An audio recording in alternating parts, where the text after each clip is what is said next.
आप बताइए, आप यहाँ रहते हो भुल्की में और आपकी बीवी भुल्की में रहती है और आप मेहनत करने दिल्ली गए और दिल्ली में कोई आदमी मेहनत कर रहा है, यहाँ से आया बेचारा और वो घूमने आया, आप ही के गांव का है भुल्की का।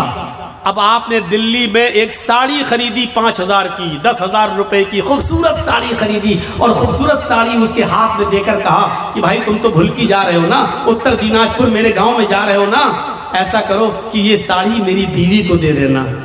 शौहर ने मेहनत की, मजदूरी की, अच्छा कमाया और उसके बाद एक साड़ी खरीद कर अपने दोस्त को दी और कहा कि मेरे गांव में जाना और मेरी बीवी को दे देना।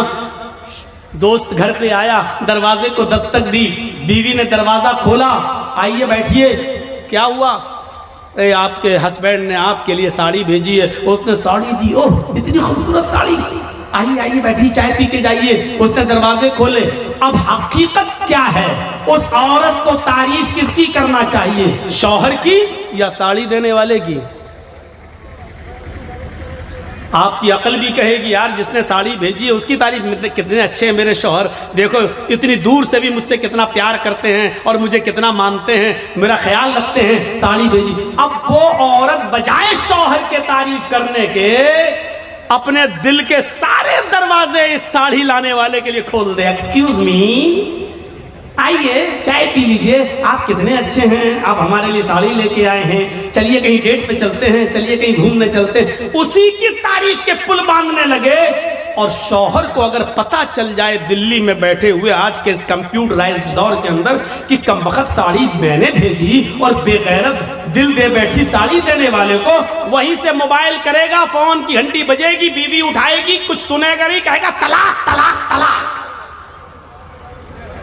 कम बखत साड़ी मैं भेजू, तारीफ दूसरे की कर रही है, साड़ी मैं भेजू, घूम रही दूसरे के साथ।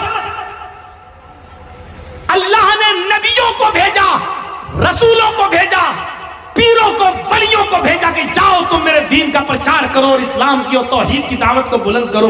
बजाय इसके कि हम अल्लाह की हमदो सना बयान करें, उसी को मुश्किल कुशा माने, उसी को हाजत रवा समझें, अब हम अल्लाह को छोड़कर कहें कि तुम्हारे दर पे आया हूं, झोला झोली भर के जाऊंगा वरना मर के जाऊंगा। तो मेरे भाइयों, इससे बड़ी बेगैरती की बात क्या हो सकती है? जैसे एक शौहर अपनी बीवी की बेगैरती बर्दाश्त नहीं कर सकता, ऐसे ही अल्लाह भी इस बेगैरती को बर्दाश्त नहीं कर सकता कि बंदा मुझे छोड़कर मेरे ही हम ही तुम्हारे जैसे बंदों से मांगे। अरे तुमको खाने की जरूरत पड़ती है, उनको भी पड़ती है, तुम पीते हो वो भी पीते हैं, तुमको बुखार आता है उनको भी आता है, तुम्हें सर में दर्द होता है उनको भी सर में दर्द होता है, तुमको पेशाब और पायखाने की जरूरत होती है उनको भी होती है। वो खुद हमारी रोजी रोटी के मोहताज हैं, वो खुद हमारे मदद के मोहताज हैं, वो तुम्हारी मदद क्या करेंगे? मेरे प्यारे साथियों, इस चीज को समझ लीजिए तो इस्लाम के अंदर पूरे के पूरे आप दाखिल हो जाएंगे। तो पहली चीज यहीं पर स्टॉप, ला तुशरिक बिल्लाहि शैअन इन क़ुतिलतहु हुर्रिकता। पहली चीज काट दिया जाए, टुकड़े टुकड़े कर दिया जाए या जला दिया जाए, अपने आप को जला लेना, कटवा लेना, लेकिन गैरुल्लाह को सजदा न करना, शिर्क मत करना, पहली चीज। दूसरी चीज आइए नौजवानों तुम्हारे लिए बेहतरीन चीज, वला तउक़न्न वालिदैक व इन अमराक अन तख़रुज मिन अहलिका व मालिक। कभी किसी भी हाल में अपने पेरेंट्स की, अपने माँ बाप की नाफरमानी मत करना, उनके साथ बुरा सलूक मत करना, उनका दिल कभी मत दुखाना।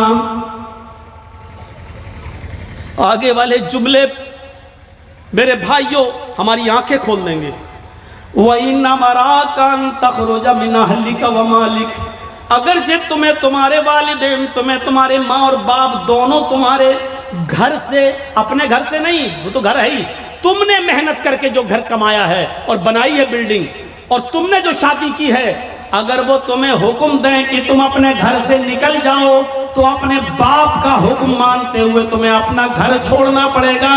वो अहल, अगर वो कहें कि तुम अपने अहल वयाल, बीवी बच्चों को भी छोड़ दो और भागो यहाँ से, तो तुम्हें अपने माँ बाप की बात मानकर अपने बीवी बच्चों को भी छोड़ना पड़ेगा। ये एक अलग मसला है कि अगर बाप गलती पर हो और बेटे की गलती ना हो। मैं अभी इस तरफ नहीं जाना चाह रहा हूँ, मैं सिर्फ ये बताना चाहता हूँ कि माँ बाप का मकाम कितना बड़ा है और वालिदैन की अहमियत कितनी बड़ी है। अल्लाह के नबी कह रहे हैं, घर तुम्हारा, तुमने मेहनत करके कमाया बनाया, ठीक, लेकिन अगर तुम्हारे बाप कहे जर्जीस जाओ यहां से, आ जाओ। जर्जीस को अपनी कमाई वाला घर छोड़ना पड़ेगा बाप का हुक्म मानते हुए। ये तुम्हारी बीवी बड़ी नाफरमान है, अल्लाह की नाशुक्री है, छोड़ो इसको, चलो। हमें छोड़ना पड़ेगा। और इसकी एक मिसाल मैं आपको देना चाहता हूं, जरा सुनिएगा। हजरत इब्राहीम अलैहिस्सलातु वस्सलाम अपने बेटे इस्माईल अलैहिस्सलातु वस्सलाम से मुल्क शाम में मिलने के लिए गए। दरवाजे को दस्तक दी, उनकी बीवी ने दरवाजा खोला। जरा सुनिएगा, बड़ा दिलचस्प वाकया है, मैंने आहिस्ता स्पीड कम कर दी है ताकि आपको समझाऊं। इब्राहीम अलैहिस्सलाम अपने बेटे से मिलने गए, दरवाजे को दस्तक दी, बहू ने, बेटे की बीवी ने दरवाजा खोला। और जैसे ही दरवाजा खोला तो क्या देखती है, सामने एक बूढ़ा आदमी खड़ा है। अस्सलाम वालेकुम, का वालेकुम अस्सलाम। कहा मुझे इस्माईल से मिलना है। बीवी को नहीं मालूम कि ये मेरे ससुर हैं, लेकिन ससुर को मालूम है कि ये मेरे बेटे इस्माईल का घर है और ये उसकी बीवी है, लेकिन बता नहीं रहे कि मैं तुम्हारा ससुर हूं। कहा कि बेटी मुझे तुम्हारे हस्बैंड से मिलना है, मुझे तुम्हारे शौहर से मिलना है। कहा कि वो तो जंगल में शिकार करने गए हैं, घर में खाने पीने को कुछ नहीं था, इसलिए वो जंगल में चले गए, शिकार करके लाएंगे, शाम को गोश्त आएगा तब हांडी पकेगी। अच्छा, ऐसे हालात हैं तुम्हारे घर के? का बहुत बुरे हालात हैं, गौर करना जुमले पर। हाँ, बहुत बुरे हालात हैं। बेटी तुम्हारे घर की गुजर बसर कैसी चल रही है? तो जवाब दिया, बहुत बुरी, भूखमरी की नौबत है। सुबह खाने को मिल जाता है तो शाम को भूखे सोते हैं, और शाम को अगर खा लेते हैं तो सुबह भूखे उठते हैं, और शाम तक कुछ नहीं मिलता। बहुत बुरी कंडीशन है मेरे घर की। इब्राहीम अलैहिस्सलाम जाने लगे, कहने लगे बेटी जब तुम्हारे हस्बैंड घर पे आ जाएं, अब सुनो, जब तुम्हारे हस्बैंड घर पे आ जाएं तो उनसे कहना कि एक ओल्ड मैन आया था, एक बूढ़ा आदमी तशरीफ लाया था, उसने तुम्हें सलाम कहा है और कहा है कि अपने घर की चौखट बदल दो, तुम्हारे घर की चौखट ठीक नहीं है। चौखट समझते हैं ना, वो घर का मेन गेट का जो दरवाजा होता है, चौखट, जिसमें आदमी अंदर घुसता है घर के दरवाजे से, वो चौखट। अपने हस्बैंड से कहना कि तुम्हारे घर की चौखट अच्छी नहीं है, ठीक नहीं है, इसको बदल दो। ये कहकर इब्राहीम अलैहिस्सलाम चले गए, और उनकी बीवी घर की चौखट देख रही है। ये बुढ़ा सटिया गया क्या? ये बुढ़े को पागल है क्या? कितनी अच्छी चौखट है, मजबूत चौखट है, गर्मियों में हवा आती है, सर्दियों में धूप आती है, वो कह रहा है कि तेरी चौखट खराब है। ये बुढ़ा सटिया गया। शाम को जब इस्माईल अलैहिस्सलाम घर पे आए, और नौजवानों सुनो, अपने माँ बाप को खून के आंसू रुलाने वालों, अपनी माँ को रुलाने वालों, अपने बाप को सताने वालों, सुनो। इब्राहीम अलैहिस्सलाम का बेटा इस्माईल जब घर पे आया गोश्त लेकर, बीवी बनाने लगी, वो बनाते बनाते कहने लगी, इस्माईल आज एक बुढ़ा आदमी आया था। इस्माईल अलैहिस्सलाम ने कहा अच्छा, कोई ज़रूरत रही होगी बेचारे को? कहा नहीं, उसने तुम्हें सलाम कहा है, समझ गए कि सलाम अगर कहा है तो वो मेरा बाप है। कहने अच्छा, ऐसी ऐसी शक्ल थी? कि जी, बूढ़ा आदमी आया था जी, सलाम कहा मुझे जी। कहा अच्छा, और क्या कहा? कहा उसने मुझसे कि अब जब तुम्हारे शौहर घर पे आ जाएं, हस्बैंड घर पे आ जाएं, तो उनसे कहना कि तुम्हारे घर की चौखट ठीक नहीं है, उसको बदल दो। बुढ़ा सटिया गया था। इस्माईल अलैहिस्सलाम ने कहा अच्छा, उसने कुछ पूछा था तुमसे? कहाँ पूछा था कि घर में गुजर बसर कैसी चल रही है, तो मैंने कह दिया कि अच्छी नहीं चल रही। जो सच्चाई थी बता दी, सुबह खा लो तो शाम को नहीं मिलता, शाम को खा लो तो सुबह नहीं मिलता। उन्होंने कहा बस यही तुम्हारा जुमला सुनकर, यही वर्ड्स सुनकर उन्होंने कहा कि अपने घर की चौखट बदल लो। क्या मतलब? कहा मेरी बीवी, उन्होंने जब ये देखा कि तुमने अल्लाह का शुक्र अदा नहीं किया, जब पूछा कि घर की गुजर बसर कैसी चल रही, तो तुम्हें कहना चाहिए था कि अल्हम्दुलिल्लाह, अल्लाह ने मुझे जिस हाल में रखा है अल्लाह का शुक्र है, बस जिंदा हूँ, और अल्लाह मुझे जिस हाल में भी रखे मैं हमेशा उसके दिए हुए रिस्क पर खुश हूँ। वो जिस हाल में भी मुझे रखता है मैं उसके दिए हुए रिस्क पर मैं राजी हूँ और खुश हूँ। तुम्हें ये जुमले कहना चाहिए था, लेकिन तुमने अल्लाह की नाफरमानी कर दी। तुमने ये कह दिया कि मुझे अच्छी जिंदगी नहीं मिल रही है, मैं बड़ी तंगदस्ती में अपनी जिंदगी गुजार रही हूँ। मेरे बाप ने सोच लिया कि तुम अल्लाह की नाफरमान बंदी हो।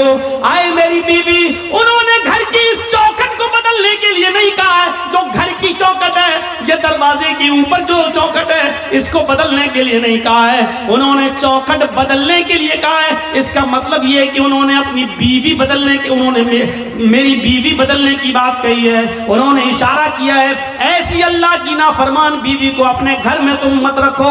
क्यों ऐसी औरत को अपने घर में रख रहे हो जो अल्लाह की नाशुक्रगुजार बंदी है? लिहाजा तुम अल्लाह की शुक्रगुजार बंदी से निकाह करो, नाशुक्र औरत को तलाक दे दो। आए मेरी बीवी, मैं अपने बाप का हुक्म मानकर तुम्हें तलाक देता हूं, क्योंकि मैं अपने बाप की नाफरमानी नहीं कर सकता। तुम मेरी ज़ौजियत से बेदखल हो रही हो, मैं तुम्हें छोड़ रहा हूं, मैं तुम्हें तलाक दे रहा हूं। उस जमाने में तलाक का जो प्रोसीजर था, उस हिसाब से उन्होंने तलाक देकर अपनी बीवी को जुदा कर दिया, अपने बाप की बात मानते हुए। आज के जमाने में कोई लड़का अपने बाप की बात मानेगा?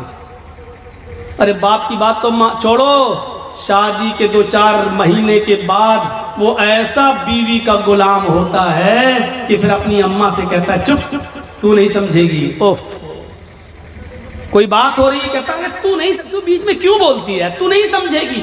उसको कह रहा है कि तू नहीं समझेगी। उस मां से जो बचपन में तेरे रोने से समझ जाती थी कि तू दूध के लिए रो रहा है या तेरे कांधे में या पेट में दर्द है, जो बचपन में तेरी चीख और तेरे रोने की आवाज से पहचान लेती थी कि तुझे भूख लगी है या तेरे जिस्म के किस हिस्से में दर्द है, तो उस डॉक्टर से, अल्लाह की कसम, मां से बड़ा कोई डॉक्टर दुनिया में पैदा नहीं हुआ। कितनी भी बड़ी वो MBBS और MS और MD की डिग्री ले ले, मां से बड़ा कोई डॉक्टर नहीं है, क्योंकि मां पहचानती है कि बेटा ये रो रहा है तो उसके रोने में भूख छिपी है या कहीं दर्द छिपा है। मेरे भाइयों, उस मां से कहते हो तुम, उस मां से कहते हो कि तू नहीं समझेगी, जो बचपन में तेरे रोने की आवाज से समझ जाया करती थी। जब तू बोलना नहीं जानता था तो जानती थी कि तू क्या चाहता है, तू, तेरा इरादा क्या है, तेरे पेट में दर्द है या तेरे जिस्म में दर्द है या तेरे सिर में दर्द है, वो उस वक्त तुझे समझती थी। और आज तू इतना बड़ा हो गया है, आज इतना अक्लमंद हो गया है, आज तेरी पोजीशन इतनी ऊंची हो गई है कि तू अपनी मां से इतनी जुर्रत और इतनी हिम्मत कि अपनी मां से कहता है तू नहीं समझेगी। ओफो, हजरत इब्राहिम अलैहिस्सलाम ने दूसरी शादी कर ली, फिर 1-2 साल के बाद फिर अचानक घर में आए इब्राहिम, इस्माइल फिर शिकार खेलने के लिए गए थे। दरवाजे को दस्तक दी, वो दूसरी बीवी निकली, दरवाजा खोला, कहिए चाचा कैसे आना हुआ? कहा मुझे तुम्हारे हस्बैंड से मिलना है। कि वो तो नहीं है, जंगल में गए शिकार करने के लिए। अच्छा, तुम कैसे रह रही हो? अल्हम्दुलिल्लाह, गुजर बसर कैसी चल रही है? अल्लाह का शुक्र है, अल्लाह ने जिस हाल में भी रखा है, हर हाल में अल्लाह की तारीफ है। फरमाया मेरी बेटी, जब तुम्हारे शौहर घर पे आ जाएं तो उनसे कहना कि एक बूढ़ा आदमी आया था, उन्होंने सलाम कहा है और चलते चलते उसने ये नसीहत की है कि अपने घर की चौखट को बरकरार रखना, इसको बदलने की जरूरत नहीं है। घर की चौखट ठीक है। ये औरत भी कहती है बुढ़ा सटिया गया, बदलने की तो कोई बात ही नहीं हो रही है। इस्माइल अलैहिस्सलाम जब घर पे आए तो बीवी ने पूरी बात बताई। इस्माइल अलैहिस्सलाम खुश होकर कहने लगे, मेरी बीवी वो मेरे बाप थे और घर की चौखट तुम हो। उन्होंने कहा बरकरार रखना, इसका मतलब ये कि अपनी बीवी को अच्छी तरीके से रखना। ये अल्लाह की बड़ी नेक और फरमाबरदार बंदी है। बाप की तमन्ना ये होती थी कि हमें जो है मेरे बेटे को अच्छी बहू बीवी मिले, मुझे अच्छी बहू मिले। और जहां बेटों के हक हैं बाप के ऊपर, वहां हक एक ये भी है कि वो अच्छी और दीनदार लड़की से शादी कराए। आज किन से शादियां करा रहे हो अपनी बेटियों की? माँ बाप। पहली बात तो माँ बाप को बेचारों को तो अब देखने का मौका ही नहीं मिलता है। अब तो लड़के और लड़कियां खुद ही सेट कर लेते हैं। अब तो माँ बाप बेचारे उनकी बात मान लेते हैं। अगर नहीं मानेंगे तो ये लड़की, मेरी बेटी, मेरी नाक कटा के रख देगी और मुझे बदनाम कर देगी, इसलिए जहां चाह रही है वहां कर दो बस। अब तो ये है। तो मेरे भाइयों, हम गौर करें, जहां थोड़ी बहुत इंसानियत बाकी है, थोड़ा बहुत दीन बाकी है, जहां की औलाद आज भी शादी के मामलात अपने माँ बाप के ऊपर छोड़ देते हैं, वो जरा गौर करें, उनके माँ बाप कि अपने बच्चों की शादियां किस जगह करा रहे हैं। हजरत उमर फारूक के पास एक शख्स आया, अपने बेटे की शिकायत करने लगा कि मेरी औलाद ऐसी, मेरा बेटा ऐसा, मेरा कहना नहीं मानता। हजरत उमर फारूक ने उसके बेटे को बुलाया और बाप के सामने इतना डांटा कि तुम्हें शर्म नहीं आती, अपने बाप को सताते हो, अपने बाप की नाफरमानी करते हो, अपने बाप को रुलाते हो, तुम्हें शर्म आनी चाहिए। बहुत कुछ डांटने के बाद बेटे ने कहा कि अमीरुल मोमिनीन, हो गई बात? कहा, मैंने तुम्हें समझा दिया है कि आपने बेटे का हक तो बता दिया, बेटों के ये बाप के साथ ये करे ठीक है, लेकिन बाप के ऊपर भी बेटे का कुछ हक है कि नहीं? हजरत उमर ने कहा हाँ है। जब वो पैदा हो तो उसको अच्छी तरबियत दे, 7वें दिन उसका अकीका करे और अच्छा नाम रखे, और जब बेटा बड़ा हो जाए तो उसकी दीनदार अच्छे घराने में, नेक घराने में उसकी शादी करा दे। ये है बाप का हक औलाद पर। तो उस बच्चे ने कहा, लड़के ने, अमीरुल मोमिनीन मेरे बाप से पूछो इसने इन तीनों कामों में से कौन सा काम मेरे साथ किया है? जब मैं पैदा हुआ 7वें दिन का था तो मेरा अकीका नहीं किया। नाम मेरा रखा, तो जानते हो इसने नाम मेरा क्या रखा? अरबी में ऐसा लफ्ज बताया जिसका उर्दू में तर्जमा होता खटमल। इसने मेरा नाम रखा खटमल।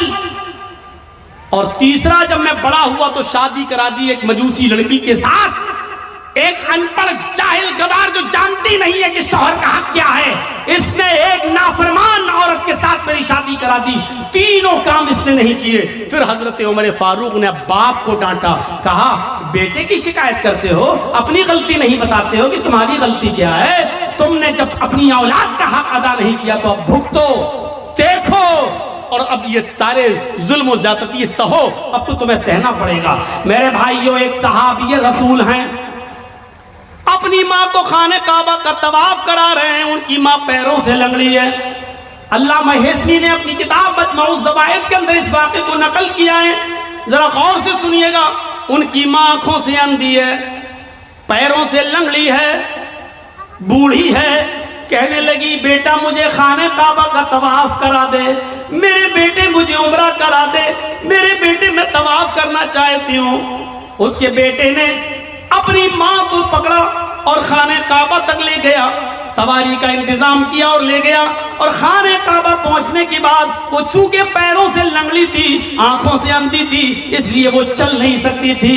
इसलिए बेटे ने उसको अपनी पीठ के ऊपर लाद लिया। इस जमाने में व्हील चेयर चलती हैं, उस जमाने में व्हील चेयर भी नहीं थी। उसने अपने कांधे पर, अपनी पीठ पर अपनी माँ को लाद लिया। उसने 1 चक्कर पूरा किया, 2 चक्कर पूरे किए, 3 चक्कर पूरे किए, 4 चक्कर, 5 चक्कर, और 5वें चक्कर को पूरा करने के बाद जब 6ठा चक्कर लगाने लगा तो उसकी मुठभेड़ हो गई, वो टकरा गया हजरत उमर फारूक रज़ियल्लाहु ताला अन्हु से, अपनी पीठ पर अपनी माँ को लादे हुए, और अपनी माँ अपने हजरत उमर से टकरा गया। हजरत उमर ने कहा, ठीक चलिए, सलाम हुआ, सलाम अलैकुम, वालेकुम अस्सलाम। जब उसने 6 चक्कर 7 चक्कर पूरे कर लिए तो हजरत उमर के फारूक के पास आया। हजरत उमर ने कहा, माशाअल्लाह, अपनी माँ की बड़ी खिदमत कर रहे हो तुम। इस बूढ़ी माँ को तुमने तवाफ कराया अपनी पीठ पर लाद कर। ये हंसते हुए कहने लगा, अमीरुल मोमिनीन, मेरी माँ आंखों से अंधी है, इसलिए बर्तन मैं खुद धुल देता हूँ। मेरी बीवी नहीं है, मेरी माँ इसी कपड़ों में लैट्रिनों पेशाब कर लेती है, इसलिए कि वो लंगड़ी है, वो चल नहीं पाती है, और जब मैं घर पे नहीं होता हूँ तो इसी में वो गंदगी कर लेती है। अमीरुल मोमिनीन, मैं अपनी माँ का पेशाब और पैखाना भी साफ करता हूँ, अपने माँ के कपड़े भी धुलता हूँ, और आज मेरी माँ ने कहा कि मुझे तवाफ करा दे, तो मैं उसको यहाँ तक ले आया और मैंने अपनी पीठ पर लाद कर अपनी माँ को तवाफ भी करा दिया। ऐ अमीरुल मोमिनीन, क्या मैंने अब भी अपनी माँ का हक अदा नहीं किया? क्या मेरी जिम्मेदारी पूरी हो गई? क्या मैंने अपनी माँ का हक अदा किया या नहीं? हजरत उमर फारूक की आंखों में आंसू आ गए और रोते हुए कहने लगे, चलो यार, जाओ अपने घर और अल्लाह की इबादत में अपनी जिंदगी गुजारो। उसने पीछा करते हुए कहा, अमीरुल मोमिनीन, मैंने मसला पूछा है, आपको जवाब देना होगा। फरमाया, क्या पूछते हो? कहा, ये बताओ, मैं पेशाब साफ करूं, पैखाना साफ करूं, अपने माँ के कपड़े धुलूं, अपने हाथ से खाना बनाऊं, अपने हाथ से माँ को खाना खिलाऊं, अपनी पीठ पर लाद खाने काबा का तवाफ कराऊं, परिक्रमा कराऊं, क्या इसके बाद भी मैंने अपनी माँ का हक अदा किया या नहीं किया?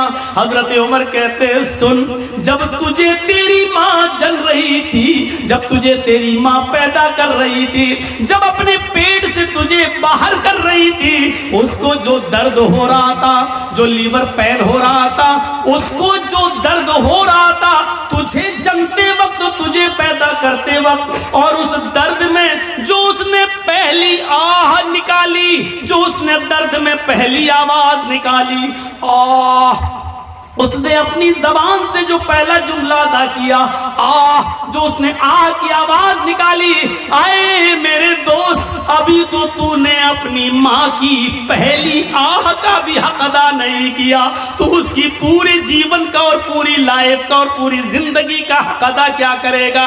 अभी तो तूने उसकी पहली चीख का भी हक अदा नहीं किया, उसकी जिंदगी के हक के बारे में पूछता है, क्या हो गया? अभी तो एक आह का भी हक अदा नहीं हुआ। ये है माँ का मकाम, ये है माँ का मर्तबा, ये है माँ का दर्जा।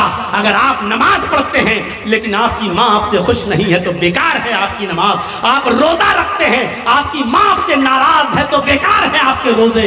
आप कितनी भी इबादतें कर लें, कितनी भी अल्लाह की पूजा पाठ कर लें, कितनी भी कुरान की तिलावत कर लें, लेकिन आपके माँ और बाप आपसे नाराज है तो आपकी इबादतें आपके मुंह पे मारी जा रही है। इबादत भी शर्त के साथ होती है। डॉक्टर दवा देता है तो परहेज भी बताता है। अल्लाह ने कहा है नमाज पढ़ो तो ये भी कहा है कि इसके साथ साथ ये भी करो। मेरे भाइयों, रमजान का महीना आ रहा है, रोजा रखने से पहले सोच लेना कि तुम्हारे माँ बाप तो तुमसे नाराज नहीं है। नमाजें पढ़ते हो तो सोच लेना, सर्दियों में दिसंबर और जनवरी की सख्त सर्दी में उठकर ठंडे पानी से वुजू बनाकर तहज्जुद पढ़ते हो और माँ बाप नाराज है तो सोच लेना कि तुम्हारी ये रात की इबादत अल्लाह कबूल करेगा या नहीं करेगा। इन चीजों पर जरा गौर करना। दो चीजें हो गई, तीसरी चीज पर आई है। हर एक चीज ऐसी है कि जिस पर 2-2 घंटे बोला जा सकता है, लेकिन मैं मुख्तसर करते हुए आगे चल रहा हूं। तीसरी चीज पर गौर कीजिए, वला ततरुकन्न सलातन मक्तूबतन मुतअम्मिदन फ़इन्न मन तरक सलातन मक्तूबतन मुतअम्मिदन फ़क़द बरिअत मिन्हु ज़िम्मतुल्लाह। कभी भी किसी भी हाल में फर्ज नमाज मत छोड़ना, किसी भी हालत में फर्ज नमाज मत छोड़ना। अगर फर्ज नमाज छोड़ दी तो अल्लाह की जिम्मेदारी हट जाएगी, अल्लाह की जिम्मेदारी से निकल जाओगे, अल्लाह की कोई गारंटी नहीं तुम्हारी जिंदगी की। ओफो, क्या जबरदस्त पॉइंट। किसी भी हाल में फर्ज नमाज मत छोड़ना। बाप बीमार है, मस्जिद में अजान हो रही है, अब अजान होगी, उसके 15 मिनट के बाद जमात होगी। बाप मेरा सीरियस है, जल्दी से फोन करो, एम्बुलेंस बुलाओ, या जब तक गाड़ी निकल रही है तब तक वुजू बनाओ और अपने घर में फर्ज ही फर्ज पढ़ लो 4 रकात ज़ोहर, और जल्दी से अपने बाप को लेकर पहुंचो हॉस्पिटल के अंदर। यहाँ सुन्नतें छोड़ दो। क्यों? क्योंकि इस वक्त बाप की हालत दूसरी है, लेकिन फर्ज नमाज तुम्हें इधर भी नहीं छोड़ना है।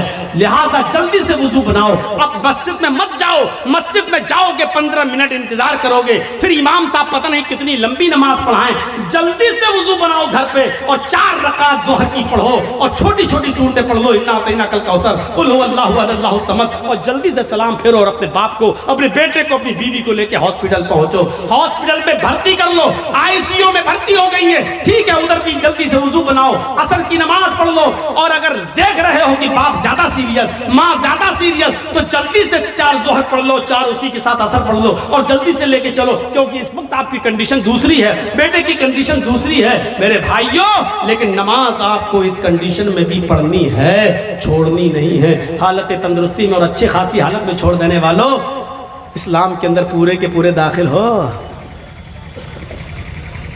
कहते हो मौलाना साहब रोजी नहीं आ रही, रोजी आएगी कैसे?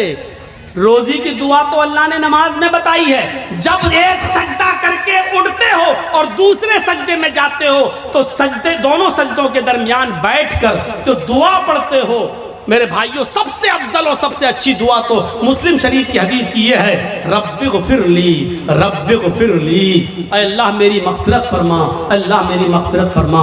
लेकिन मेरे भाइयों, अबू दाऊद और सुनन नसई की दीगर दूसरी रिवायतों में ये दुआ भी आई है कि बैन सजदतैन, सजदों के दरमियान जो दुआ पढ़ी जाती है वो है अल्लाहुम्मा ग़फ़िरली वरहमनी वहदिनी वआफ़िनी वरज़ुक़नी। देखिए सजदे में जो दुआ पढ़ी जा रही है उसमें आप रिज़्क़ भी मांग रहे हैं, अल्लाहुम्मा ग़फ़िरली वरहमनी वहदिनी वआफ़िनी वरज़ुक़नी, अल्लाह मुझे रिज़्क़ हलाल दे।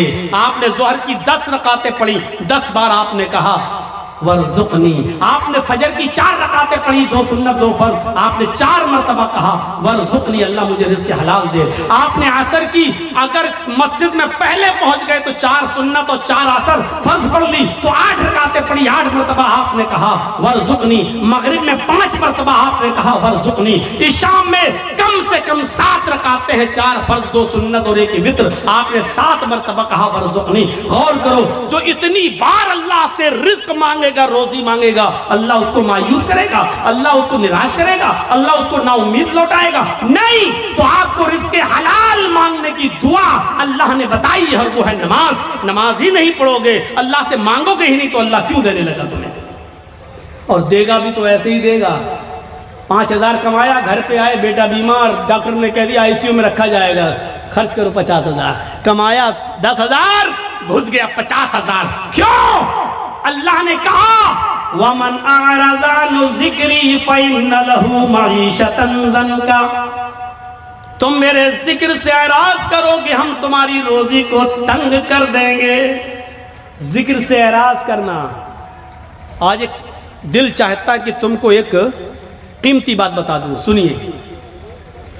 एराज करना किसे कहते हैं? यहाँ पर बहुत से लोग ऐसे होंगे जो नमाज छोड़ते हैं, नमाज नहीं पढ़ते हैं, या जुमे पढ़ते हैं, 8 दिन मस्जिद में नहीं आते हैं, 7 दिन गायब। उनके बारे में तो मैं कुछ कह ही नहीं सकता, वो जाने, उनका रब जाने, उनको क्या अजाब होगा क्या नहीं, वो अल्लाह जाने, उनका रब जाने और आप जाने। मैं उनकी बात कर रहा हूं यहाँ पर जो नमाज तो पढ़ते हैं लेकिन टाइम पे टाइम, नमाज तो पढ़ते हैं लेकिन टाल मटोल कर। अजान हो रही है, 5 कस्टमर रह गए हैं, इनको निपटा दूं तब जाऊंगा। जल्दी जल्दी आपने उनको सौदा दी दुकान से, जब तक बंद करके जा रहे हैं पता चला जमात हो चुकी है। हम डॉक्टर हैं, हमारे पास मरीज आया हुआ है बुखार का और जुकाम की दवा लेने के लिए, और अजान की आवाज़ आ गई, हमने सोचा 2 मरीजों को दवा दे दो उसके बाद जा रहा हूँ। जब तक 2 मरीजों को हम दवा दे रहे हैं और जब तक हम मस्जिद में नमाज पढ़ने जा रहे हैं जमात हो गई। ये है नमाज से एराज। पढ़ तो रहे हैं आप लेकिन जमात को आपने तर्क कर दिया और जमात छोड़ दी, ये है नमाज से एराज। अल्लाह ने कहा वमन अअरज़ा अन ज़िक्री, जो मेरे जिक्र से जो नमाज से एराज करेगा, रूगर्दानी करेगा, हम उसकी रोजी को फ़इन्न लहू मईशतन ज़न्का, उसकी रोजी तंग कर दी जाएगी। बंद नहीं कहा अल्लाह ने, ये नहीं कहा रोजी बंद कर देंगे, तंग कर देंगे। तंग का मतलब या तो बहुत मुश्किल से उसको रोजी रोटी मिलेगी या बहुत आसानी से मिलेगी लेकिन रुकेगी नहीं उसके पास।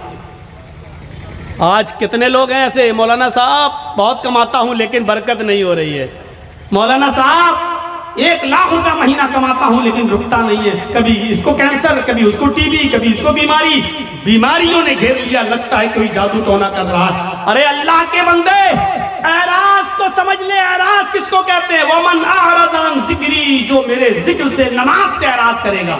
बच्चा रो रहा है, माँ टीवी पे सीरियल देख रही, रिमोट उसके हाथ में, सास भी कभी बहू थी, बीवी माँ उस बच्चे की माँ देख रही, सास भी कभी बहू थी, नाटक, चिप्स खाती जा रही, चाय पीती जा रही है और नाटक देखती जा रही है, ड्रामा। इधर बच्चा रो रहा है, माँ जानती है कि बच्चा दूध की वजह से रो रहा है, लेकिन सोच रही है नहीं 10 मिनट का ड्रामा रह गया, 10 मिनट और देख लूं। बच्चा रो रहा है लेकिन सीरियल देखने में लगी हुई है। क्या कहा जाएगा? माँ ने बच्चे से एराज किया। जब सीरियल खत्म हो गया, माँ ने बच्चे को उठाया और दूध पिलाया। देखिए दूध पिला रही है लेकिन फिर भी उसने अपने बच्चे से एराज किया, रूगर्दानी की अपने बच्चे के साथ। इसको कहा जाता है एराज करना। आदमी नमाज तो पढ़ रहा है लेकिन मरीजों को पूरा देखने के बाद आ रहा, जमात खत्म हो गई। नमाज तो पढ़ रहा है लेकिन दुकान के सारे कस्टमर को निपटा के आ रहा है, जमात खत्म हो गई। इसको कहा जाता है एराज करना। माँ दूध तो पिला रही है लेकिन सीरियल देखने के बाद आदमी नमाज तो पढ़ रहा है लेकिन अपनी दुकानदारी पूरी करने के बाद तो आपने अल्लाह के लिए छोड़ा क्या है? आपने अल्लाह के लिए छोड़ा क्या है? कुर्बानी क्या दी है? कुर्बानी तो ये थी, आवाज आई हय्या अलस सलाह और सामने वाला 10,000 रुपए का कस्टमर है, आप कह दो कि जा मैं नमाज पढ़ने जा रहा हूँ, अगर नमाज नहीं पढ़ूंगा मैं नमाज के बाद ही तुम्हें दूंगा, जाओ नमाज पढ़ दो उसके बाद आना। हय्या अलस सलाह की आवाज सुनते ही मस्जिद की तरफ चले जाओ। वो कहने लगा कि मैं 10,000 रुपए का सामान लेने आया। आपने कहा 10,000 रुपए की परवाह नहीं है, रज़्ज़ाक़ वो है, रोजी रोटी देने वाला वो है, रोजी रोटी देने वाली तेरी जात नहीं अल्लाह की जात है। आपने 10,000 के कस्टमर को ठुकरा दिया और आप मस्जिद में नमाज पढ़ने चले गए। ये है नमाज। ला तत्रुकन्न सलातन मक्तूबतन मुतअम्मिदन, कभी भी किसी भी हाल में कसदन और जानबूझकर तुम फर्ज नमाज को तर्क मत करना। जो फर्ज नमाज को जानबूझकर तर्क कर देता है, फर्ज नमाज को जानबूझकर छोड़ देता है, अल्लाह की जिम्मेदारी उसकी ऊपर से उड़ जाती है। अपने आप पर गौर करो कि कितने परसेंट मुसलमान हो, इस्लाम में दाखिल हो या नहीं, ऐसा करते हो या नहीं। अब तो बड़ा मुश्किल हो जाएगा। अक्सर लोग हमारे भाई यहाँ बैटरी वाला रिक्शा चलाते हैं बेचारे, अब पैसेंजर को लेके जा रहे हैं रिक्शे पे, अजान की आवाज आई हय्या अलस सलाह, उसको वहीं रिक्शा रोकना पड़ेगा, फौरन मस्जिद में भागना पड़ेगा। मौलाना साहब क्या करें? हाँ सुन लो, उलमा की मौजूदगी में फतवा आपके सामने दे रहा हूं और ये फतवा मेरा नहीं, अब्दुल्ला इब्न बाज का फतवा है, शेख सालेह अल उसैमीन का फतवा है। और फतवा यह है कि हर वो नौकरी, हर वो बिजनेस, हर वो कारोबार हराम है इस्लाम के अंदर जिस कारोबार की वजह से और जिस बिजनेस की वजह से आपकी नमाज छूट रही हो। इस्लाम में उस कारोबार को हुर्मत हराम करार दिया गया है। ऐसे कारोबार को इस्लाम ने हराम करार दिया है जिस कारोबार की वजह से आपकी नमाज तर्क हो रही है। नमाज ही नहीं तो फिर मुसलमान किस बात का, नमाज ही नहीं तो फिर इस्लाम का मानने वाला किस बात का। तो मेरे प्यारे साथियों, हम बहुत बेबाक हैं अपने अंदाज में। मैंने कह दिया, हर वो बिजनेस, हर वो कारोबार, हर वो नौकरी, चाहे वो बैंक की नौकरी हो, चाहे वो सरकारी जॉब हो या प्राइवेट जॉब हो। मौलाना साहब मेरा मालिक बहुत बदमाश है, हमें नमाज पढ़ने की इजाजत नहीं देता है। छोड़ दो, रज़्ज़ाक़ अल्लाह ताला है, वो प्राइवेट कंपनी का मालिक रोजी देने वाला नहीं है। अल्लाह एक दरवाजा बंद करता है तो 100 दरवाजे खोलता है। मेरे भाइयों, इस अकीदे के साथ नमाज पढ़िए और इस तौहीद के साथ नमाज पढ़िए। और चौथी चीज और बताऊंगा मेरे भाइयों, 10 चीजों पे हम नहीं चल पाएंगे। चौथी और आखिरी चीज मैं इसलिए बताऊंगा क्योंकि आज हमारी नौजवान नस्ल इसकी तरफ भाग रही है, इसलिए ये भी सुन लो। वला तशरबन खमरन फइन्नहु रअसु कुल्लि फाहिशतिन, और आए मास, कभी किसी भी कंडीशन में शराब मत पीना, इसलिए कि शराब हर बुराई की जड़ है। शराब मत पीना, वैसी हराम हो गई, लेकिन शराब का नुकसान क्या बताया? फ़इन्नहु रासु कुल्लि फ़ाहिशतिन, हर बीमारी, हर बुराई की जड़ है।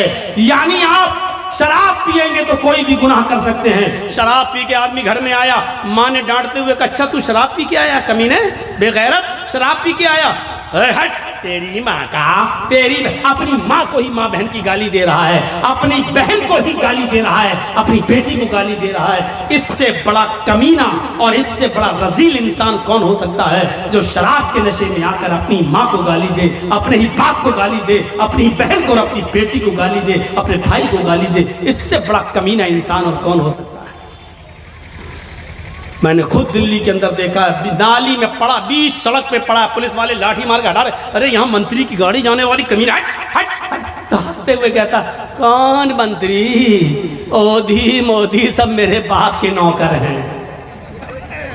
शराब के नशे में पुलिस वाले कहे, कमीने ये तो हमारी ड्यूटी, नौकरी हटवाएगा, हट हट। उसको डंडे मार रहे, कौन गुजर रहा, का मंत्री आ रहे, हट यहाँ से। कौन मंत्री, मोदी मोदी सब मेरे बाप के नौकर हैं। शराबी की नज़र में कोई किसी की हैसियत नहीं होती, बड़ी से बड़ी शख्सियत भी उसके सामने जीरो होती है। क्यों? क्योंकि उसने जो चीज़ पी है उसने उसकी अकल को ख़राब कर दिया, उसकी अकल को ढांप लिया, इसलिए उसकी नज़र में बड़ी से बड़ी शख्सियत भी कुछ नहीं होती है। जब शराब हराम नहीं हुई थी, जब शराब हराम नहीं हुई थी तो नबी के चचा हजरत हमजा ने शराब पी ली थी और एक गाना गाने वाली के गाने के जोश में आकर उसने कहा, अला या हमजा लिशुर्फिन नवा आए हमजा, तू तो मोटी ऊंटनियों के लिए है। हजरत अली की ऊंटनी वहीं पर चर रही थी, चारा घास खा रही थी। हजरत हमजा को जोश में चढ़ा दिया कि ये ऊंटनी का कलेजा हमें मिल जाए तो कितना अच्छा। वो गाने वाली थी और हमजा शराब के नशे में थे। उठाई तलवार, खंजर ऊंटनी का पेट चाक किया और कलेजा निकाल के लाए, उसको दे दिया, ले। हजरत अली आए, कहा ये तुमने क्या किया? मेरी ऊंटनी। कहा जा, हट यहां से, जा। शराब के नशे में हजरत अली को भगा दिया। हजरत अली ने अल्लाह के नबी से शिकायत की। अल्लाह के रसूल उनके साथ आए और जब वो आए, कहा चचा ये क्या कर दिया तुमने? अली की ऊंटनी को खंजर मार के मार डाला, उसका कलेजा निकाल लिया।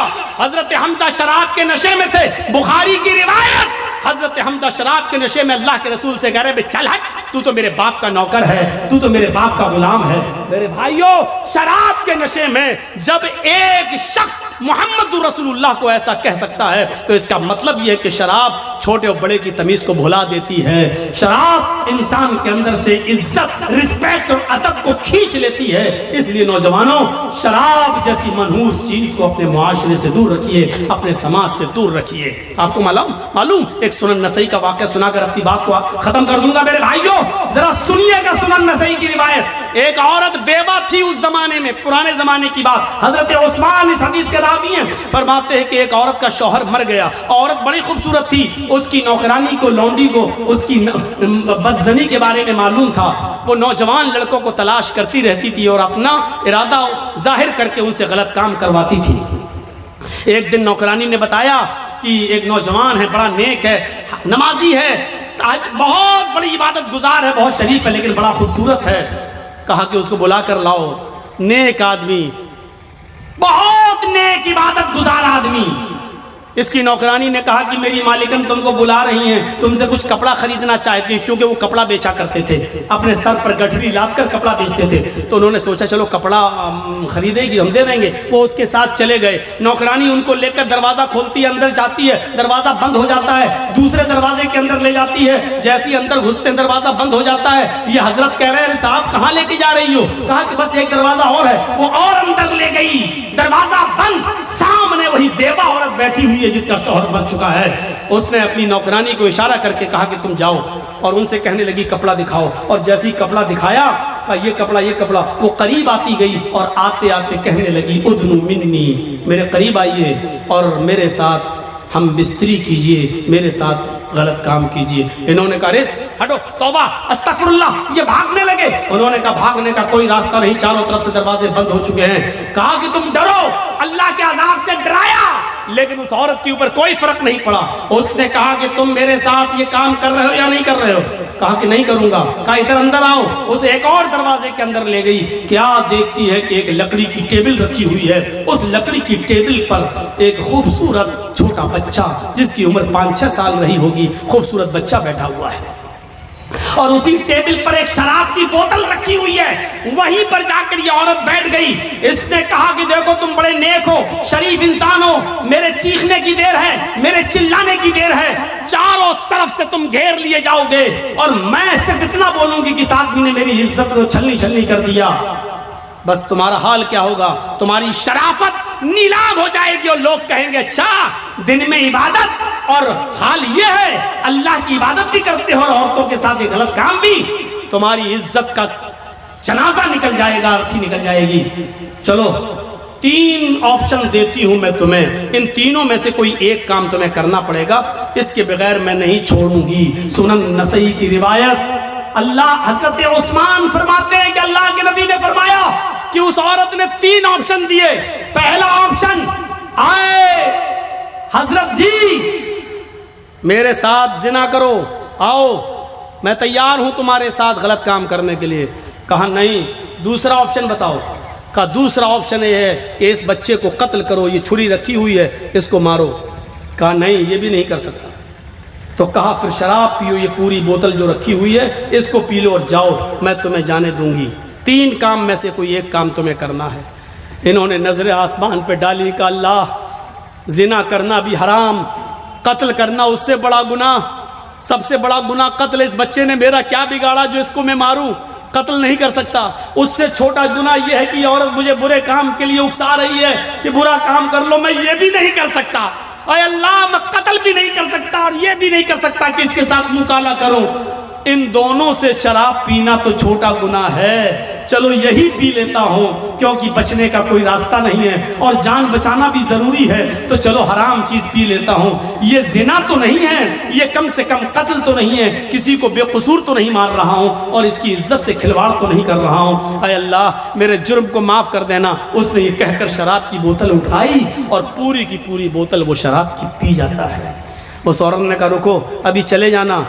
थोड़ी देर रोका, शराब ने अपना रंग दिखाना शुरू कर दिया और जब शराब पीने के बाद इसकी अक्ल ख़त्म हो गई और चली गई और ये नशे में धुत हो गया तो इसके हाथ में छुरी थी, कहा इस बच्चे को कत्ल करो। उसने शराब के नशे में आकर उस बच्चे को कत्ल भी कर डाला, उस बच्चे को मार भी डाला। फिर उस औरत ने हाथ पकड़ के उसको अपने ऊपर सवार किया, अपने कपड़े भी उतारे और उसके भी कपड़े उतारे और शराब के नशे में इस आदमी ने उस औरत के साथ जिना भी कर लिया। उसके साथ जो काम नहीं करना था वो कर लिया। मेरे भाइयों, फिर वहाँ से ये बचा और आया, मायूस रहा पूरी जिंदगी। मैं कहना ये चाह रहा था आपसे कि मेरे भाइयों कि कहाँ तो एक गुनाह करवाया जा रहा था, लेकिन शराब के बाद वो तीनों गुनाह कर बैठा। यानी शराब पीने के बाद वो कत्ल भी कर बैठा और शराब पीने के बाद वो जिना भी कर बैठा। शराब तो पी थी, यानी शराब ने उससे सारे गुनाह करवा दिए। अल्लाह के नबी ने फरमाया फ़इन्नहु रासु कुल्लि फ़ाहिशतिन, शराब ही हर बुराई की जड़ है। अगर आप मुसलमान हैं तो इस्लाम के अंदर पूरे के पूरे दाखिल हो जाओ। शराब को छोड़ना पड़ेगा, नमाज पाबंदी से पढ़ना पड़ेगी और आपको ये देखना पड़ेगा कि नमाज के लिए हम अपने रब के लिए क्या क्या चीज़ें छोड़ रहे हैं। आपको अपने माँ बाप की खिदमत करना पड़ेगी, आपको शिर्क से बचना पड़ेगा, आपको अपने भाइयों का ख्याल रखना पड़ेगा, यतीमों को देखना पड़ेगा।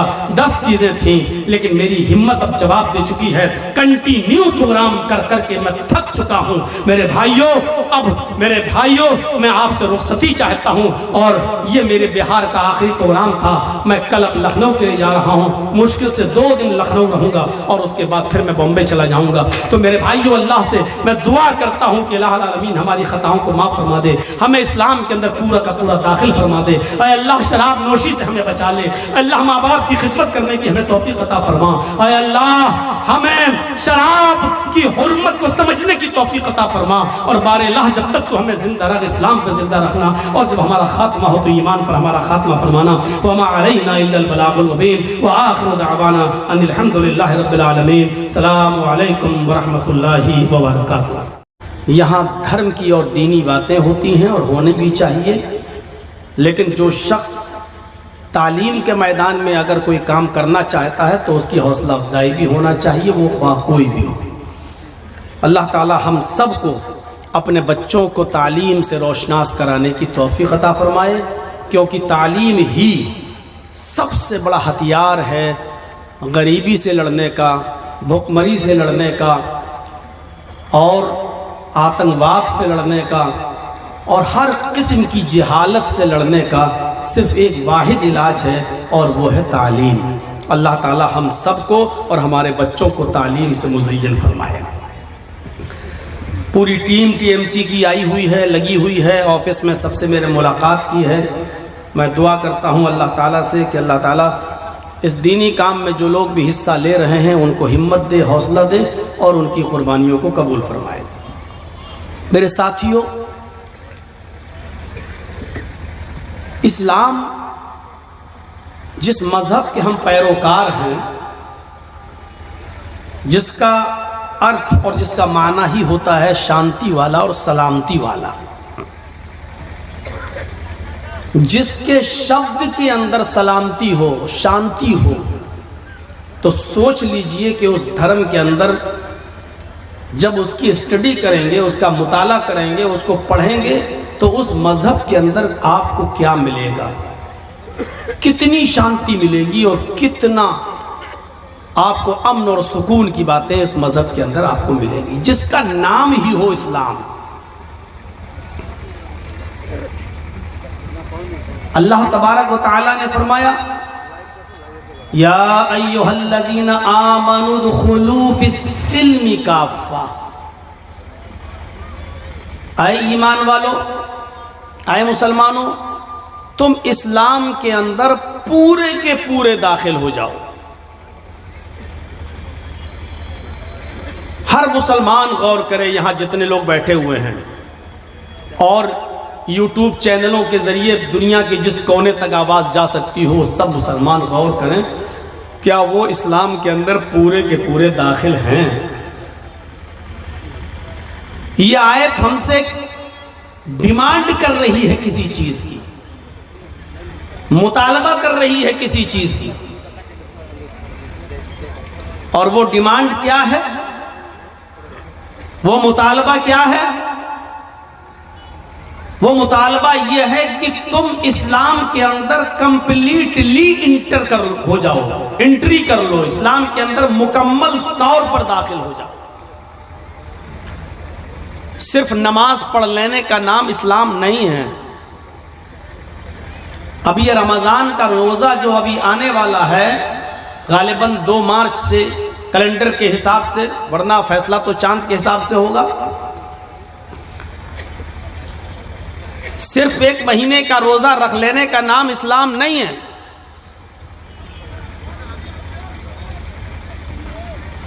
इस्लाम ये भी कहता है कि अगर किसी मजलिस में, किसी महफिल में दीन की बातें हो रही हैं और जगह तंग हो और आप फैल फैल कर बैठे हुए हों,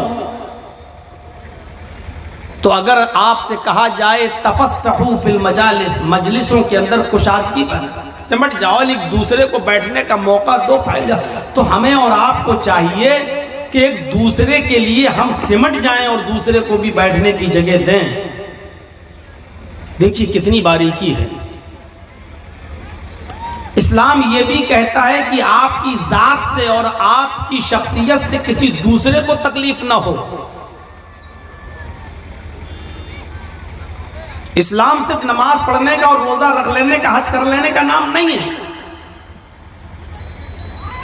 अगर आपकी जात से किसी किस्म की किसी को तकलीफ पहुंच रही है तो आप इस्लाम के अंदर पूरे के पूरे दाखिल नहीं हैं। अगर रास्ते में कोई पत्थर पड़ा है और आपने देखने के बाद भी उसको नहीं हटाया तो आप मुजरिम हैं। इसलिए कि हदीस है इमाततुल अज़ा अनित तरीक़, रास्ते से तकलीफ दे चीज को हटा देना भी ईमान का एक हिस्सा है। अगर आप अपने कैमरे और मोबाइलों को इतना ऊपर कर दें कि दूसरों को देखने में दिक्कत हो रही हो, तो यह भी तकलीफ देने के ज़िम्न में और जुमरे में आता है और यह भी इस्लामी तालीम के खिलाफ है। इतना याद रखिए कि आपके चैनल पर सब्सक्राइब बढ़ सकते हैं, आपकी इनकम बढ़ सकती है, लेकिन आप इस्लाम का काम नहीं कर रहे हैं, आप दीन का काम नहीं कर रहे हैं। अगर आप किसी को तकलीफ दे रहे हैं, अगर कोई आदमी रात में उठकर 2 बजे और 3 बजे तहज्जुद की नमाज पढ़ रहा है, रो रहा है, जहन्नम से पनाह मांग रहा है, रब्बना सिर्फ अन्ना अज़ाब जहन्नम इन्ना अज़ाबहा काना गरामा, दुआ मांग रहा है, लेकिन उसका पड़ोसी भूखा सो रहा है, उस पड़ोसी के बच्चे भूखे सो रहे हैं, उनको खाना नहीं मिला है और आपको मालूम है कि वो गरीब आदमी है, उसके घर में चूल्हा नहीं जला, तो ऐसी नमाज, ऐसी इबादत और ऐसी दुआ आपके मुंह पे मार दी जाएगी। अल्लाह के नबी फरमाते वल्लाहि ला युमिन, वल्लाहि ला युमिन, वल्लाहि ला युमिन, अल्लाह की कसम वो मोमिन नहीं, अल्लाह की कसम वो मोमिन नहीं, अल्लाह की कसम वो मुसलमान नहीं जो खुद पेट भर के खाना खा ले और उसका पड़ोसी भूखा सो जाए। आपकी नमाज आपके मुंह पे मार दी जाएगी। इस्लाम को ऐसी इबादत की कोई जरूरत नहीं है। जो अल्लाह की इबादत तो आप करो, लेकिन अल्लाह की मखलूक और बंदों को भूखा मरते हुए छोड़ दो, जबकि तुम्हें मालूम है कि वो भूखा है और तुम्हें यह भी मालूम है कि गुर्बत की वजह से उसके घर में चूल्हा नहीं जला। ऐसी नमाजों की कोई जरूरत नहीं है इस्लाम को। अल मुस्लिमु मन सलिमल मुस्लिमून मिन लिसानिही व यदिही, मुस्लिम शरीफ की हदीस के अल्फाज पर गौर करो कि वो मुसलमान हो ही नहीं सकता जिसकी जबान से और जिसके हाथ से दूसरे को तकलीफ पहुंचती हो। हम अपने समाज पर गौर करें कि किसको हम अपनी जबान से तकलीफ दे देते हैं, किसको हम अपने हाथों से तकलीफ देते हैं, और हाथ के जरिए दी हुई तकलीफ का जख्म तो भर जाता है, लेकिन जबान से दी हुई तकलीफ का जख्म नहीं भरता है। याद आता है रह रह करके उसने, अच्छा ये वही आदमी है जिसने रह रहे हमारे साथ, अच्छा हमको ये बोला था, हमको ये बोला था। इसलिए जबान का लफ्ज पहले इस्तेमाल किया, मिन लिसानिही व यदिही, वो मुसलमान ही नहीं जिसकी जबान से और जिसके हाथ से दूसरे को तकलीफ पहुंचती हो। कुरान कहता है, या अय्युहल्लज़ीना आमनू दुखुलू फिस्सिल्मि काफ़ा, ऐ ईमानो वालो तुम इस्लाम के अंदर पूरे के पूरे दाखिल हो जाओ। आज मैं आपको यही बताना चाहता हूं आज की तकरीर के अंदर, आज के खिताब के अंदर, कि इस्लाम के अंदर कंप्लीट दाखिल होना क्या है। आप मस्जिद में गए और नमाज अदा कर ली, हो गए मुसलमान। आपके ऊपर, आपके पास 5 लाख रुपया है और उस 5 लाख रुपए पर 1 साल गुजर चुकी है। आप हिसाब जोड़िए और हिसाब ऐसे जोड़िए कि जो सबसे कमतर निसाब का दर्जा है वो आपके पास पूरा हो रहा है कि नहीं हो रहा है। और सबसे कमतर निसाब का दर्जा यह है कि 52.5 तोला चांदी कितने रुपए में आ रही है। और अगर 500 रुपए तोले के हिसाब से अगर हम चांदी को जोड़ लेते हैं तो आप जोड़ लीजिए कि 52.5 तोले चांदी कितने रुपए में आ रही है। अगर इतना पैसा आपके पास है और उसको 1 साल गुजर चुकी है तो आप मेरे भाइयों ज़कात आप देंगे और आपसे 40वां हिस्सा उसका लिया जाएगा। यानी 40 रुपए में 1 रुपया, 100 रुपए में 2.5 रुपए के हिसाब से, और बहुत आराम से 1 लाख रुपए में मेरे भाइयों 52.5 तोले चांदी आज के इस दौर में आ जाएगी। अगर किसी के पास 1 लाख 1.5 लाख रुपया है और उसको 1 साल गुजर चुकी है तो आपके ऊपर ज़कात फर्ज हो जाती है। गौर करो कि ये इस्लाम कितना बड़ा समाजवादी धर्म है जो आपको कह रहा है कि आपको 2.5% आपको गरीबों को देना पड़ेगा, मिस्कीनों को देना पड़ेगा, फकीर को देना पड़ेगा। फकीर अल्लज़ी ला माल लहू, फकीर उसको कहते हैं कि जिसके पास कोई माल ही ना हो, कुछ भी नहीं है उसके पास, आप उसको दीजिए। और मिस्कीन उसको कहते हैं कि जिसके पास माल तो है और वो कमाने का जरिया भी है लेकिन उसके पास इतना माल नहीं है कि वो अपना और अपने बीवी बच्चों का पूरा खर्चा, और उसके इतनी कमाई नहीं होती है कि जिसमें उसका और उसकी बीवी का खर्चा पूरा और बच्चों का खर्चा चल सके। तो ऐसे आदमी को भी आपको अपनी ज़कात में से देना पड़ेगा। फकीर और मिस्कीन की तारीफ आप सुन लीजिए। फकीर की तारीफ क्या है? अल्लज़ी ला माल लहू, जिसके पास माल ही ना हो, आप ज़कात उसको देंगे। और ज़कात उसको देंगे जो मिस्कीन हो। मिस्कीन उसको कहते हैं कि जिसके पास माल तो है, कमाने का जरिया भी है, उसके पास रिक्शा वगैरह भी है, कोई कमाने का जरिया भी है, लेकिन इतना नहीं है, इतनी कमाई और इतनी इनकम उससे नहीं होती है कि वो अपना और अपने बीवी बच्चों का पेट पाल सके और उनकी पढ़ाई लिखाई का इंतजाम कर सके। तो ये आदमी भी आपकी ज़कात का मुस्तहिक है और आप इसको ज़कात देंगे। और जब तक ज़कात नहीं देंगे आपकी नमाज आपके मुंह पे मार दी जाएगी, क्योंकि आप अल्लाह का हक तो अदा कर रहे हैं लेकिन बंदों का हक अदा नहीं कर रहे हैं। आप नमाज पढ़कर अल्लाह का हक अदा कर रहे हैं लेकिन उसने तुम्हें जो माल दिया उस माल में से आप गरीब को नहीं दे रहे हैं। हर मुसलमान गौर करें और सुन लीजिए, अगर आपके पास 5 लाख रुपए है तो 2.5 लाख के हिसाब से जोड़ लीजिए, 12,500 रुपए आपके ऊपर ज़कात फर्ज हो गई। अब आप निकल रही है और ज़कात में आप माल ही देंगे। ये उलमा बैठे हैं, इनसे पूछ लीजिए, ज़कात में आप माल देंगे? आप ऐसा नहीं कर सकते हैं कि ज़कात का 10,000 रुपए का गल्ला लेकर आप गरीबों को बांट दें, 10,000 रुपए का गेहूं और चावल और कपड़ा लेकर आप गरीबों को बांट दें। यह आपकी ज़कात अदा नहीं होगी। ज़कात में आप माल ही देंगे, क्योंकि अब आप उसको मालिक बनाएंगे अपने माल का और फिर वो अपनी जरूरत के मुताबिक खर्च करेगा। आप उसको गेहूं दे रहे हैं लेकिन उसको जरूरत है मेरे भाई अपने बेटे के इलाज के लिए। ये आप तय नहीं करेंगे कि आप गल्ला दें, चावल दें, गेहूं दें, क्या दें। ये वो तय करेगा। आप उसको पैसा दीजिए, आप उसको रकम दीजिए, ये वो तय करेगा कि उसको अपने पैसे को किस चीज में और किस ज़िम्न में खर्च करना है, ये वो तय करेगा। ज़कात किसी इंसान को अपने माल का मालिक बनाने का नाम है। आप अपना पैसा किसी गरीब को देकर उसको मालिक बना दीजिए, वो अपने हिसाब से उसको खर्च करेगा। अब आप कहेंगे मौलाना साहब अगर उसको चावल और गेहूं ना दे, वो शराब पी जाए तो? ये उसका ईमान जाने, ये उसका दिल जाने, वो आप अपने कर्ज से और फर्ज से आप अदा हो जाएंगे। अगर वो ऐसा करता है तो आपको तो सवाब मिलेगा, लेकिन वो गुनाहगार होगा।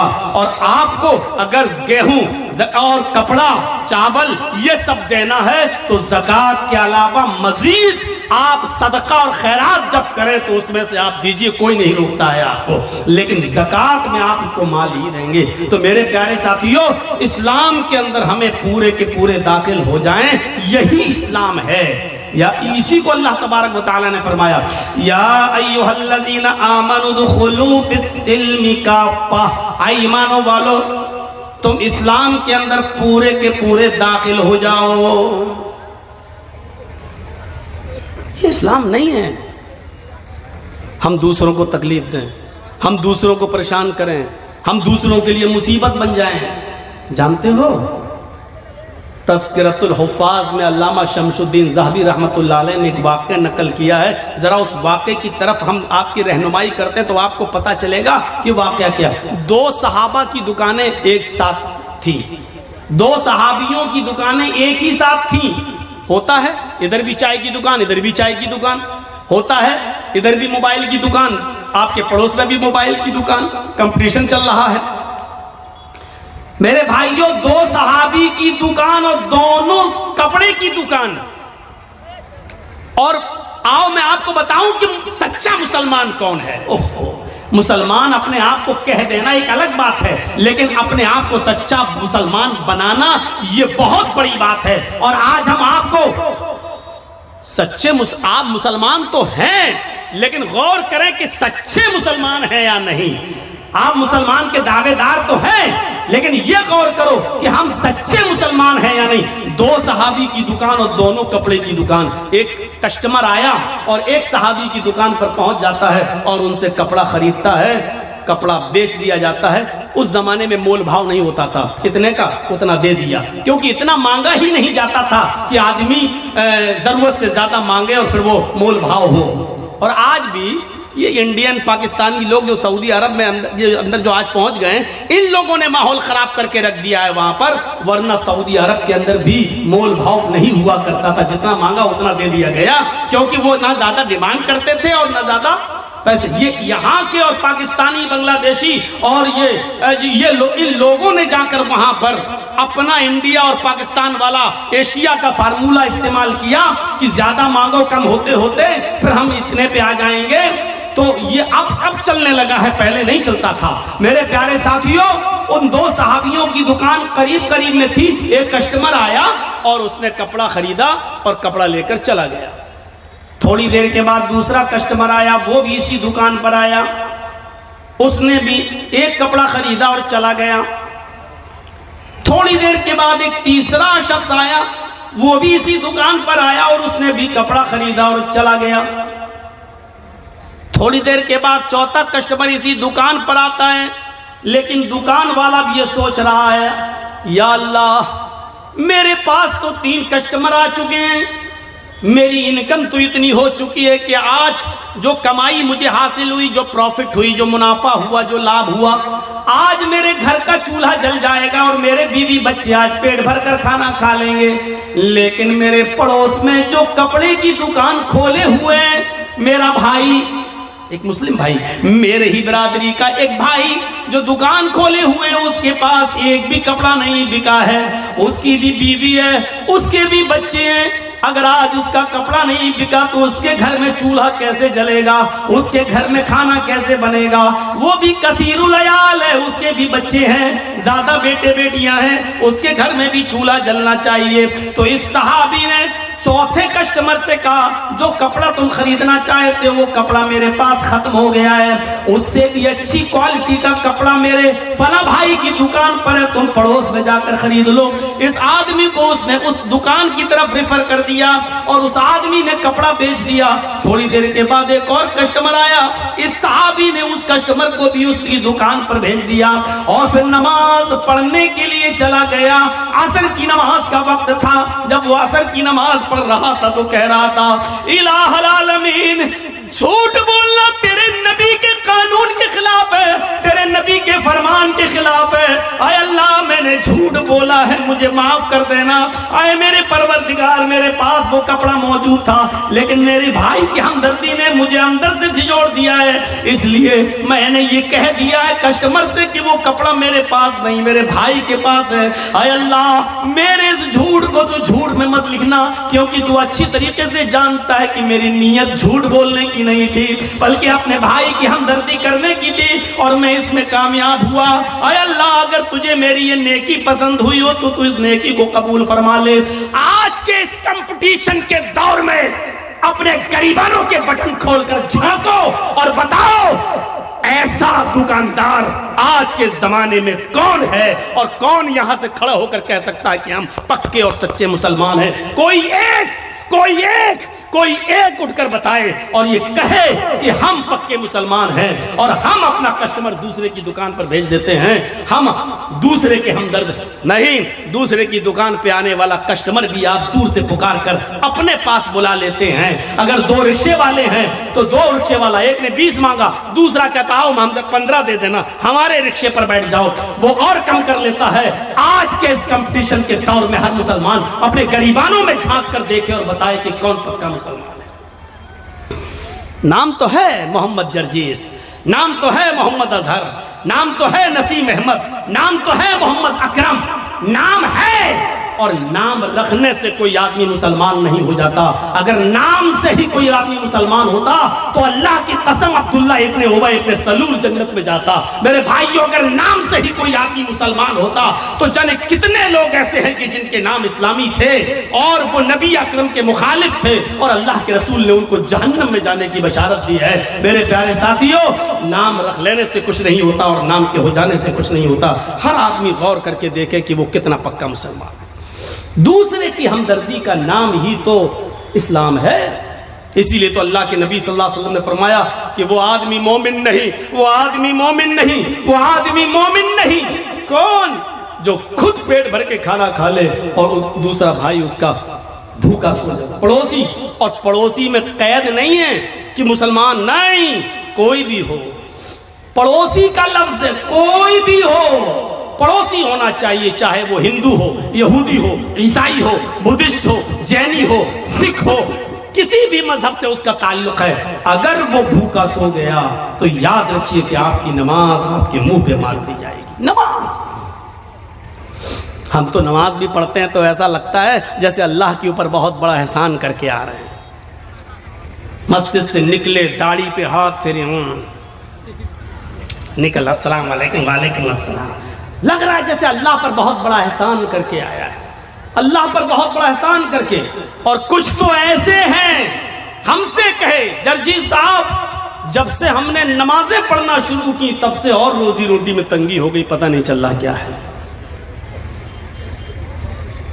इससे तो हम पहले जो नमाज नहीं पढ़ते थे उसने ये नहीं कहा कि हम पढ़ना नहीं चाहते, उसने कहा मुझे वजह बताओ मौलाना साहब। मैं इनकार नहीं कर रहा हूं, मैं कहता हूं नमाज पढ़ना चाहिए, लेकिन जब से मैंने नमाज पढ़ना शुरू की तब से मेरे ऊपर और परेशानियां आना शुरू हो गई, मैं क्या करूं मौलाना साहब आप बताइए। नमाज नहीं पढ़ता था तो खूब मिलती थी। हमने कहा आजमाइश किसका नाम है, इम्तहान किसका नाम है। अल्लाह ताला ने कहा कि हम हर मुसलमान को आजमाएंगे, आजमाइश उसकी करेंगे। ये आजमाइश, ये इम्तिहान किस चीज का नाम है। और सोच कितनी बदल गई, सोच कितनी बदल गई। आज हम नमाज पढ़ रहे हैं और अगर रोजी रोटी में कमी हो जाए तो हम क्या कहते हैं, रोजी रोटी में कमी आ जाए तो हम क्या कहते हैं, यार जब से नमाज पढ़ रहा हूँ हमारी रोजी रोटी तंग हो गई है, हमें बरकत नहीं हो रही है। और अल्लाह के नबी के ज़माने में एक सहाबी इस्लाम लाए, एक शख्स इस्लाम लाया, सहाबी बन गया, और जब सहाबी बना तो नमाज शुरू कर दी, और जब नमाज शुरू की तो वो बकरियों का एक रेवड़ उनके पास हो गया, उसके बाद ऊंटों का रेवड़ हो गया, उसके बाद उनके पास लंबी चौड़ी रकम तैयार हो गई, बहुत अमीर आदमी हो गए। वो नमाज पढ़ रहे हैं और दौलत उनके पास आ रही है, भेड़ें, बकरियां, ऊंट। मालिक वो आए अल्लाह के नबी के पास और कहने लगे कि अल्लाह के रसूल मैं बड़ा कंफ्यूज हूं। जब मैं इस्लाम नहीं लाया था तो मैं बहुत गरीब था, और जब मैं इस्लाम लाया और नमाज पढ़ने लगा, जब से मैंने नमाजें पढ़ना शुरू की मेरे पास बकरियां आना शुरू हुई, भेड़ें आना शुरू हुई, ऊंट आना शुरू हुए, घोड़े आना शुरू हुए, खच्चर आना शुरू हुए, मेरे पास दौलत रुकने का नाम नहीं लेती है। अल्लाह के नबी ने फरमाया ठीक है, तुम्हारी इबादत की बरकत है, अल्लाह तुम्हें नवाज रहा है। उसने कहा नहीं, आए अल्लाह के नबी मैं ये सोच रहा हूँ, अल्लाह के रसूल मैं ये सोच रहा हूँ, कहीं अल्लाह मेरी इबादतों का सिला, अल्लाह मेरी नमाज का सिला, अल्लाह मेरी नमाज का बदला और नमाज का इनाम इसी दुनिया में तो मुझे नहीं दे रहा है, और आखिरत में कहीं हमें महरूम तो नहीं कर देगा। ऐसा तो नहीं कि दुनिया में मुझे सब कुछ मिल जाए और अल्लाह ताला आखिरत में हमें हमारी इबादतों का कोई सिला न दे। उल्टी सोच, हमारी उल्टी सोच। मौलाना जब से मैंने नमाजें पढ़ना शुरू की बरकत ही नहीं हो रही है, और वो क्या कह रहे हैं, अरे अल्लाह के रसूल जब से मैंने नमाजें पढ़ी दौलत रुकी नहीं रही, कहीं अल्लाह हमें इसी दुनिया में तो नहीं दे रहा है और आखिरत में कहीं महरूम तो नहीं कर देगा। सोच बदलो अपनी सोच। वलनब्लुवन्नकुम बिशैइन मिनल खौफि वल जूअ व नक्सिम मिनल अम्वालि वल अनफुसि वस्समरात व बश्शिरिस साबिरीन।